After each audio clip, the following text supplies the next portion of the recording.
বিশ্ব সংবাদে আপনাদের স্বাগত। পুরোদমে ইসরায়েল ফিলিস্তিন চলছে ভয়াবহ যুদ্ধ। বছরের পর বছর ধরে চলছে দখলদার ইসরায়েলের আগ্রাসন।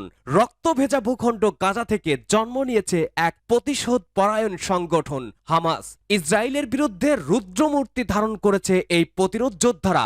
ইসরায়েলের ধারণা ছিল যুদ্ধ করতে করতে পরিশ্রান্ত হামাসকে তারা দুর্বল করে ফেলেছে। তবে হামাস সদস্যরা এবার পাকাপোক্ত যুদ্ধের প্রস্তুতি নিয়েই এসেছে।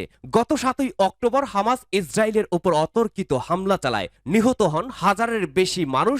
শতাধিক ইসরায়েলি ও অন্যান্য দেশের নাগরিককে জিম্মি করে হামাস। এরপর থেকেই ইসরায়েল চালাচ্ছে মহাতাণ্ডব, অতর্কিত করছে বিমান হামলার সংঘাত। শুরু হওয়ার 8 দশকে এখনো রক্তাক্ত ধ্বংসস্তূপে পরিণত হচ্ছে গাজা। জানিয়ে দেব যুদ্ধের বর্তমান পরিস্থিতি নিয়ে সর্বশেষ আপডেট সংবাদ। শুরুতেই শিরোনাম। গাজায় গণহত্যা বন্ধ না হলে বিস্ময়করভাবে নিজেদের হামলার বিস্তার ঘটানোর হুমকি দিল ইয়েমেন। এদিকে হামাসের নতুন কৌশলে পাগল প্রায় ইসরায়েল। জানিয়ে দেব নেতানিয়াহুকে গ্রেপ্তারের আহ্বান মার্কিন কংগ্রেস ওমেনের। এদিকে আরো কোণঠাসা ইসরায়েল। আইসিজেতে ইসরায়েল বিরোধী গণহত্যা মামলার পক্ষে অবস্থান নিয়েছে মালদ্বীপ। অপরদিকে ইসরায়েল মিশর সম্পর্কে ফাটল, রাষ্ট্রদূত প্রত্যাহারের হুমকি। এদিকে গোপন তথ্য ফাঁস করলেন মার্কিন জেনারেল। ইউক্রেন যুদ্ধে ভূমিকা রাখছে ব্রিটিশ কমান্ডো দল। সর্বশেষ জানিয়ে দিব রাশিয়ার আক্রমণে দিশেহারা ইউক্রেনীয় সেনা, স্বীকারোক্তি শীর্ষ জেনারেলের। এতক্ষণ শুনছিলেন আন্তর্জাতিক গণমাধ্যমে প্রকাশিত সর্বশেষ আপডেট সংবাদগুলোর শিরোনাম। এবারে বিস্তারিত। আজকের সংবাদ সম্পর্কে আপনার মূল্যবান মতামত লিখে জানান। জানিয়ে দিন কোন স্থান থেকে এই সংবাদ শুনছেন অথবা দেখছেন। গাজায় গণহত্যা বন্ধ না হলে বিস্ময়করভাবে নিজেদের হামলার বিস্তার ঘটানোর হুমকি দিল ইয়েমেন। ইহুদিবাদী ইসরায়েল গাজা উপত্যকায় তার গণহত্যা অব্যাহত রাখলে হুমকি দিয়েছে ইয়েমেনের সশস্ত্র বাহিনী। ইয়েমেনের সেনা মুখপাত্র ব্রিগেডিয়ার জেনারেল ইয়াহিয়া সারি সোমবার ছানায় এক বক্তব্যে এই হুঁশিয়ারি উচ্চারণ করেন। তিনি বলেন, গাজা আমাদের জন্য রেড লাইন, ফিলিস্তিনের পবিত্র স্থানগুলো এবং ইসলাম আমাদের রেড লাইন, এবং এসব বিষয়ে আমরা আপোষ করব না। জেনারেল সারি বলেন, আমরা এমন লক্ষ্যবস্তুগুলোকে টার্গেট করেছি যা শত্রু কখনো কল্পনাও করেনি। এমনকি ইয়েমেনের জনগণ বা আরব দেশগুলোর জনগণের কল্পনায়ও এসব ছিল না।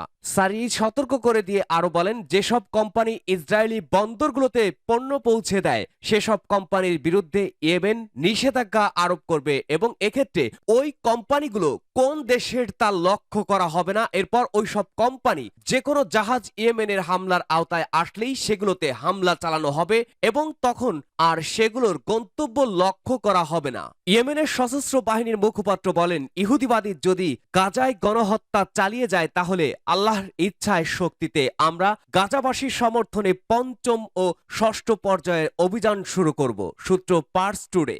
হামাসের নতুন কৌশলে পাগল প্রায় ইসরায়েল। চতুর্মুখী চাপ আর হামাসের প্রতিরোধে এখন রীতিমতো চোখে সর্ষে ফুল দেখছেন মধ্যপ্রাচ্যের কসাই হিসেবে খ্যাত ইসরায়েলের প্রধানমন্ত্রী বেঞ্জামিন নেতানিয়াহু। হামাস ধ্বংসে গাজার রাফা শহরে সর্বাত্মক অভিযানে গো ধরে এখন পালানোর পথও খুঁজে পাচ্ছে না ইসরায়েলের হায়নারা।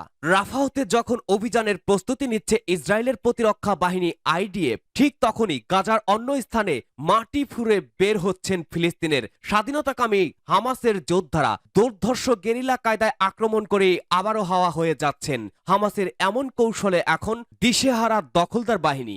গাজার দক্ষিণ মিশরীয় সীমান্তের রাফা শহরে যখন সব সমরবহর নিয়ে ইসরায়েলি সেনারা অভিযানের জন্য যাত্রা শুরু করতে যাবে, ঠিক তখনই গাজার উত্তরে আবারও মাথাচাড়া দিয়ে উঠেছেন হামাসের যোদ্ধারা। হিট অ্যান্ড রান কৌশলে ঘায়েল করেছেন শত্রুপক্ষকে, ধ্বংস করেছেন ইসরায়েলি সাজোয়াজান। অথচ গাজার উত্তরে যেখানে আবারও নতুন করে ইসরায়েলি সেনাদের ফিরে যেতে হয়েছে, সেটি হামাস মুক্ত করার দাবি করেছিল তেল আবিব। অথচ সেখানেই দুর্দান্ত প্রতিরোধ গড়ে তুলেছে হামাস। গেল সপ্তাহের শেষ দিকে গাজার উত্তরে ইসরায়েলের বিরুদ্ধে সরাসরি যুদ্ধে লিপ্ত রয়েছে হামাস যোদ্ধারা। ইসরায়েলি বাহিনী অভিযান চালিয়ে কোনো একটি এলাকা হামাস যোদ্ধামুক্ত ঘোষণা করলেও সেটি খুব বেশি সময়ের জন্য স্থায়ী হয় না। হামাস যোদ্ধারা আবারও সংগঠিত হয়ে লড়াইয়ে ফিরে আসছেন। এর মধ্য দিয়ে একটি বার্তা খুব স্পষ্ট যে ভবিষ্যতে দীর্ঘ সময়ের জন্য গাজায় শক্তিশালী গোষ্ঠী হয়েই টিকে থাকবে হামাস। সম্প্রতি গাজার উত্তরে জেইতুন ও জাবালিয়া এলাকায় ইসরায়েলি বাহিনীর সঙ্গে ব্যাপক সংঘর্ষে লিপ্ত হয়েছে।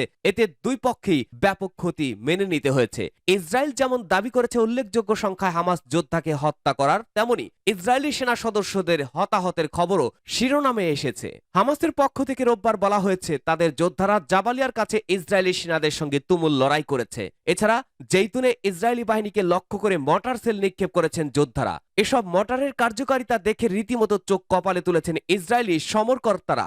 রাফা শহরে গাজা হামাসের সর্বশেষ শক্ত ঘাঁটি দাবি করে সেখানে অভিযান জোরদারের প্রক্রিয়ায় আছে ইসরায়েলি বাহিনী। রাফার প্রধান সড়ক ধরে বিশাল সমর বাহিনী নিয়ে এগিয়ে যাচ্ছে আইডিএফ, কিন্তু গাজার অন্যান্য এলাকায় হামাসের প্রতিরোধ যোদ্ধারা আবারও ফিরে আসার বিপাকে পড়েছে ইসরায়েল। আল জাজিরার এক প্রতিবেদন থেকে জানা গেছে ফিলিস্তিনের যোদ্ধারা রাফা হতে ইসরায়েলি বাহিনীর ওপরে 3টি কৌশলগতভাবে অত্যাধুনিক আক্রমণ চালিয়েছে।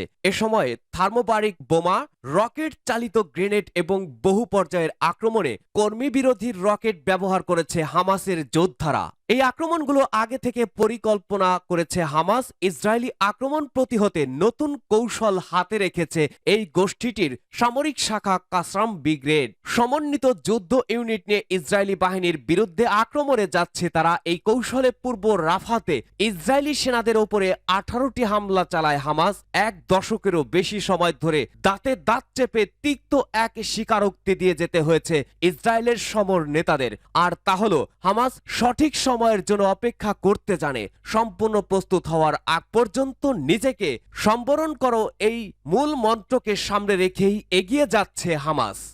নেতানিয়াহুকে গ্রেপ্তারের আহ্বান মার্কিন কংগ্রেস ওমেনের। ফিলিস্তিনের অবরুদ্ধ গাজা উপত্যকায় বর্বর আগ্রাসন ও গণহত্যা চালানোর অপরাধে ইসরায়েলের প্রধানমন্ত্রী বেঞ্জামিন নেতানিয়াহুকে গ্রেপ্তারের পরোয়ানা জারি করতে আন্তর্জাতিক অপরাধ আদালতের আইসিসির প্রতি আহ্বান জানিয়েছেন মার্কিন congressman women Rashida Talib. Israel যখন বিশ্ব সম্প্রদায়ের পরামর্শ উপেক্ষা করে গাজা উপত্যকার ঘনবসতিপূর্ণ রাফায় আগ্রাসন শুরু করেছে, তখন রাশিদা তালিব এই আহ্বান জানান। তিনি বলেন, গাজায় গণহত্যার জন্য চূড়ান্তভাবে ইসরায়েলের প্রধানমন্ত্রী বেঞ্জামিন নেতানিয়াহু এবং অন্য সিনিয়র কর্মকর্তাদের জবাবদিহির আওতায় আনতে তাদের বিরুদ্ধে জরুরি ভিত্তিতে গ্রেপ্তারি পরোয়ানা জারি করার আহ্বান জানাচ্ছি। তিনি আরো বলেন, আন্তর্জাতিক জেনোসাইড কনভেনশনের আওতায় ইসরায়েল স্পষ্টভাবে আইন লঙ্ঘন করেছে, যার প্রমাণাদি রয়েছে। উল্লেখ্য, মার্কিন কংগ্রেসের নিম্নকক্ষ প্রতিনিধি পরিষদে রাশিদা তালিব হচ্ছেন একমাত্র ফিলিস্তিন বংশোদ্ভূত আইন প্রণেতা যিনি মধ্যপ্রাচ্যের বিভিন্ন ইস্যুতে মার্কিন কংগ্রেসের সরব ভূমিকা পালন করে আসছেন। সূত্র জেরুজালেম পোস্ট। এবার আরো কোণঠাসা ইসরায়েল। আইসিজিতে ইসরায়েল বিরোধী গণহত্যার মামলার পক্ষে অবস্থান নিল মালদ্বীপ। অবরুদ্ধ গাজা উপত্যকায় ইহুদিবাদী ইসরায়েল যে বর্বর গণহত্যা চালাচ্ছে তার বিরুদ্ধে আন্তর্জাতিক বিচার আদালত বা আইসিজিতে দায়ের করা দক্ষিণ আফ্রিকার মামলার পক্ষে অবস্থান গ্রহণের কথা ঘোষণা করেছে মালদ্বীপ। গাজার অত্যন্ত ঘনবসতিপূর্ণ রাফা শহরে যখন ইসরায়েলের যুদ্ধবাজ প্রধানমন্ত্রী বেঞ্জামিন নেতানিয়াহু স্থল আগ্রাসন শুরু করেছে, তখন মালদ্বীপের পক্ষ থেকে এই মামলার পক্ষে অবস্থান নেওয়ার ঘোষণা এলো। গতকাল সোমবার মালদ্বীপ সরকার এক বিবৃতিতে জানিয়েছে ইসরায়েলের বিরুদ্ধে আইসিজেতে দক্ষিণ আফ্রিকার দায়ের করা মামলার পক্ষে তারা অবস্থান নেবে। বিবৃতিতে বলা হয়েছে, মালদ্বীপ সরকার যে কোনো প্রয়োজনে ফিলিস্তিন জনগণের দীর্ঘ ভোগান্তির স্থায়ী সমাধান নিশ্চিত করতে দৃঢ়প্রতিজ্ঞ। অবরুদ্ধ গাজা উপত্যকার রাফা শহরে ইহুদিবাদী ইসরায়েল আগ্রাসন চালানোর মধ্য দিয়ে সেখানে যে মানবিক বিপর্যয় সৃষ্টি করেছে তারও শক্ত ভাষায় নিন্দা জানায় মালদ্বীপ। দেশটি বলেছে, ফিলিস্তিনের নিরপরাধ বেসামরিক জনগণের ওপরে ইসরায়েল যে অব্যাহতভাবে গণহত্যা চালিয়ে যাচ্ছে তা আন্তর্জাতিক মানবাধিকার আইনের চরম লঙ্ঘন। গত জানুয়ারিতে হেগের আন্তর্জাতিক আদালত বলেছিল, গাজা গণহত্যার বিশ্বাসযোগ্য ঝুঁকি রয়েছে। ইসরায়েল মিশর সম্পর্কে ফাটল, রাষ্ট্রদূত প্রত্যাহারের হুমকি। গাজায় চালানো আগ্রাসনকে কেন্দ্র করে প্রতিবেশী দেশ মিশরের সঙ্গে সম্পর্কে ফাটল তৈরি হয়েছে ইসরায়েলের। এমনকি তেল আবিব থেকে রাষ্ট্রদূত প্রত্যাহারের মতো সিদ্ধান্ত নেওয়ার কথাও ভাবছে কায়রো। মার্কিন সংবাদ মাধ্যম ওয়াল স্ট্রিট জার্নালকে মিশরীয় কর্মকর্তারা জানিয়েছেন, গাজায় ইসরায়েলি আগ্রাসন রাফায় দেশটির অভিযানকে কেন্দ্র করে দুই দেশের মধ্যে মতভেদের বিষয়টি প্রকট আকার ধারণ করেছে। এই অবস্থায় ইসরায়েলের সঙ্গে কূটনীতিক সম্পর্ক সীমিত করার কথা ভাবছে মিশর। বিশেষ করে গাজার একটি যুদ্ধবিরতি বাস্তবায়নে ইসরায়েল বাধা হয়ে দাঁড়িয়েছে বলে মনে করে দেশটি।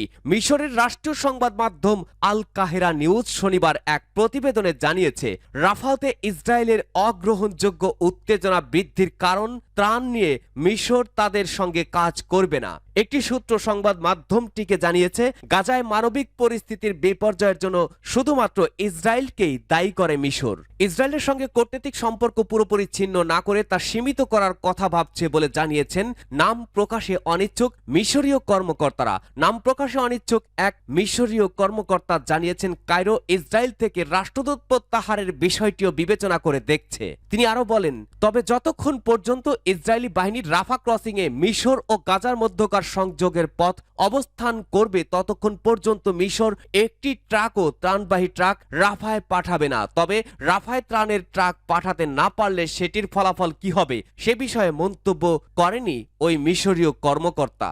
গোপন তথ্য ফাঁস করলেন মার্কিন জেনারেল। ইউক্রেন যুদ্ধে ভূমিকা রাখছে ব্রিটিশ কমান্ডো দল।